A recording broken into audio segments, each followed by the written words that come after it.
So சிஎம்க்கு ஒரு request, bed பாட்டில்ஸ்ல ஒவ்வொரு டேபிள்லயுமே bottles நீங்க வந்து குடி தண்ணீர் வச்சிடலாம். குடிச்சிட்டு அவங்கவுங்க இடத்துல அவங்கவுங்க வச்சிட போறாங்க. இதனால கவர்மெண்ட்டுக்கு எக்ஸ்ட்ரா செலவும் ஒன்றும் வரப்போறது இல்லை. அவங்கவுங்க இடத்துல வச்சிடலாம் அப்படின்ற என் கருத்தை நான் சொல்றேன். ஏன்னா இது வந்து டம்ளர்ல கொடுக்கறதும் அது மறுபடியும் கேட்கறதும் அவங்க வருவதும் அவங்களுக்கு நிறைய பணிகள்.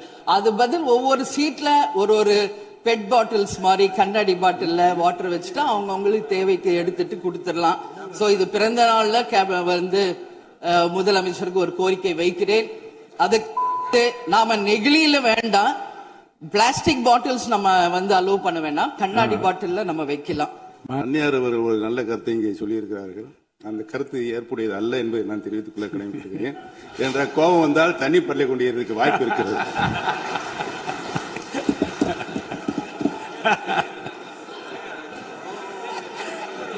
உறுப்பினர் பேசலாம்.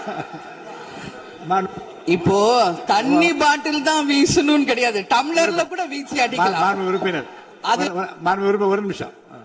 தலைவர் அவர்களே, நம்முடைய மாண்புமிகு முன்னாள் முதலமைச்சர் அண்ணன் ஓபிஎஸ் அவர்கள் ஒரு நிகழ்வை குறிப்பிட்டு அதை எரிவதற்கான தண்ணி பாட்டிலை எரிவதற்கான வாய்ப்பு இருக்கிறது என்று சொன்னார்கள். ஒருவேளை அவருடைய தனிப்பட்ட அனுபவத்தின் காரணமாக அதை அவர்கள் இங்கே குறிப்பிடுறாரா என்பதை நான் அறிய விரும்புகிறேன்.